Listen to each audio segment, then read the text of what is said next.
So surprised that this giant global corporation would not stand up to these bullies. Come on, you're paramount. Late night host Stephen Colbert, a frequent critic of President Trump, is now criticizing his own network. He claimed again last night that CBS told him to drop an interview with a Democratic U.S. Senate candidate from Texas. CBS claims that is not the case. The interview has been posted online. CBS's Elaine Quijano has more on this argument and what's behind it. There's another big story today that I never got to over in my monologue, and it's me.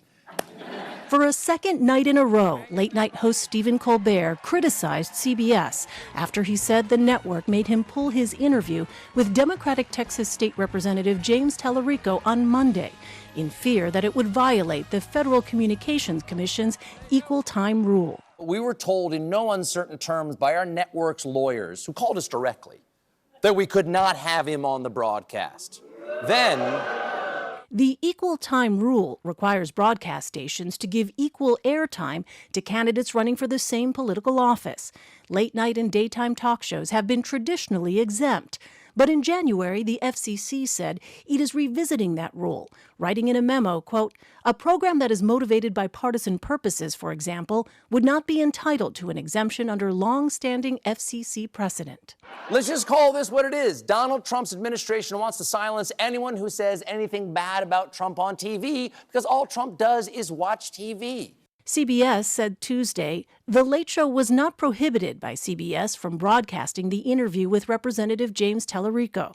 The show was provided legal guidance that the broadcast could trigger the FCC equal time rule for two other candidates. Every word of my script last night was approved by CBS's lawyers. I got called backstage to get more notes from these lawyers, something that had never, ever happened before. And they told us the language they wanted me to use to describe that equal time exception. Monday was the first known time a late-night talk show changed its programming since the FCC issued its new guidance.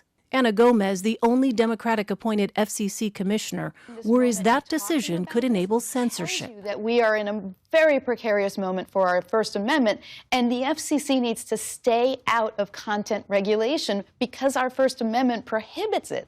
But Trump-appointed FCC Chairman Brendan Carr has stood by the new guidance. Congress was clear that the FCC has a role with respect to bona fide news. They were worried that TV programmers would, broadly take advantage of trying to claim they were bona fide news when they weren't. Elaine Quijano, CBS News, New York.